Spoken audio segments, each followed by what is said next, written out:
با خدا ملاقات میکنیم، یک روز ما رو در روی خدا قرار میگیریم. الذین یظنون انهم ملاقو ربهم و انهم الیه راجعون. متواضع میکنند، متیقن میشوند که بعد یک روز با پروردگار عالم ملاقات میکنیم. اون زمان ما باید جواب این خطوط بیجا و این حسادت‌های بیجا و این که ما کتمان حقیقت کردیم، حقیقت رو به مردم نگفتیم، باید یک روز جواب بدیم. یک زمان ما باید پاسخگو باشیم که چرا حقیقت رو نگفتیم به مردم، چرا مردم رو از حقیقت دور نگه داشتیم.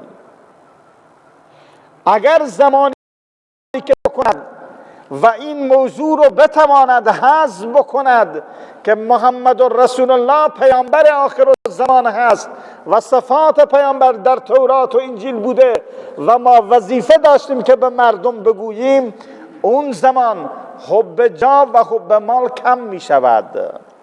می تواند این موضوع را حذف بکند، می تواند با این موضوع کنار بیاد، خودشون ایمان بیاورند و هم این که مردم رو دستور بدهند. ولی تا زمانی که غرور و تکبرشون رو کنار نگذارند و مردم رو برای همیشه از حقیقت و صفات پیامبر خدا دور نگه داشته بودند، الله تعالی میفرماد خیلی سنگینه برای اینها، چون اینها ظاهر قضیه رو نگاه میکردن، فقط دنیا رو میدیدند، دنیا رو نگاه میکردن که اگر ما به محمد ایمان بیاوریم هم سرمایه ما، درآمد ما قطع میشوند، هم این جایگاه و مقامی که داریم باید از دست بدیم. اون زمان ما باید دنبال روی محمد باشیم، اون زمان ما باید حرف محمد رو گوش بکنیم، اون زمان کسی به ما توجه نمی کند. اگر محمد رو معرفی بکنیم و به مردم بگیم به محمد ایمان بیاورند، اون زمان کسی به ما توجه نمی کند. جلوتر در همین سوره میاد خدای تعالی میفرماید یک زمان منتظر محمد بودند، یک زمان منتظر ظهور رسول خدا بودند، اما زمانی که رسول خدا ظهور کرد، اون زمان مخالفین اول ظهور محمد همین منتظران محمد بودند. پس خدای تعالی گلایه می کنند که شما چرا این کارو کردید. علما، شیخ ما اقبال می فرماید شیخ ما در عشق بتان اسلام باخت، رشته تسبیح از زنار ساخت، می شود هر مو دراز خرقه پوش، از این سوداگران دین فروش. که حقیقت رو به مردم نگفتند، حقیقت رو فروختند، حقیقت رو کتمان کردند. می شود هر مو دراز خرقه پوش، لباس علم رو به تن می کند، اما دین و آیین مردم رو می تراشد. با لباس علم می آید اما به مردم خیانت می کند. با اینکه ما منادیان اسلام و قرآن و حقیقتیم، اما مردم رو از حقیقت دور نگه می دارند. این گلایه رو می کند پروردگار. به نام بزرگان یهود آمدند، به نام دانشمندان یهود آمدند، اما مردم رو از فضائل محمد، از صفات محمد، از کلام و پیام محمد مردم رو دور نگه داشتند. هم واعظان هم صوفیان منصب پرست، اختبار ملت بیضا شکست. عالمان بی عمل خود را هویدا کردن، ظاهر خود را شبیه شیخ و ملا کردن. هر کدام کردن کتاب زیر بغل، جبه و عمامه خود را چه زیبا کردند. هر کدام یک جبه و عبای و عصایی رو به دست کردند، اما خیانت به دین و اعتقاد مردم کردند. لباس اهل علم مشخص است. من و شما دو حیوان، یک اسبی داریم، یک الاغی داریم. زین مال اسب است، زین زیننده اسب هست. اگر زین عصر رو برداریم روی الاغ بگذاریم، هیچ زمان اون نجابت عصر و الاغ نمیگیرد.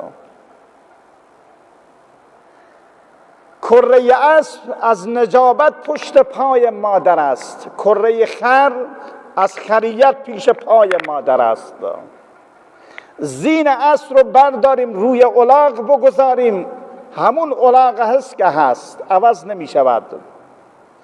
لباس علما رو برداریم به گردن و به دوش و به تن یک بی سواد بدیم، هیچ زمان اون بی سواد عالم نمی شود. درست هست عبایی دارد، جبه‌ای دارد، عصایی دارد، اما اون چیزی که یک انسان را عالم و دانشمند می کند عبا و عصا نیست. اون علم هست، اون کتاب هست، اون حدیث هست، اون تفسیر هست که آدم را عالم می کند، یک انسان را روشن می کند. یک بی سواد عبای بپوشد، عمامه بگذارد، عصایی بردارد، شاید مردم رو فریب بدهد، شاید بتواند یک جاهای خودش رو نمایان بکند، اما یک روزی برملا می شود این بی سوادی و بی علمی و بی دانشیش یک روز رسوا می شود.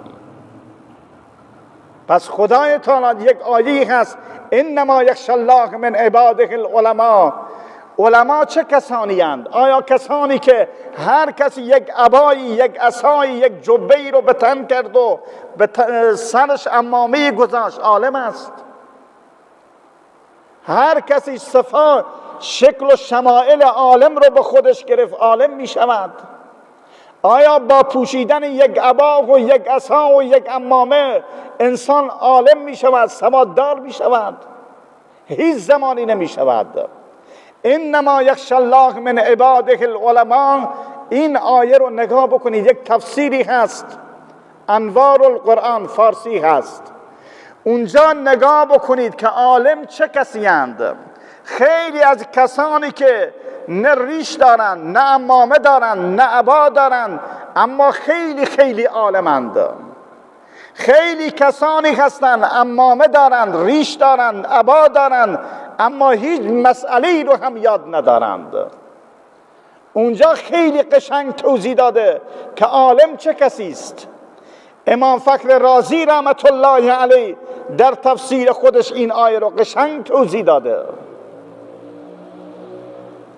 پس به این خاطر می‌فرماید علما کسانی هستند که حقیقت کتاب و شریعت رو برای مردم بیان می‌کند.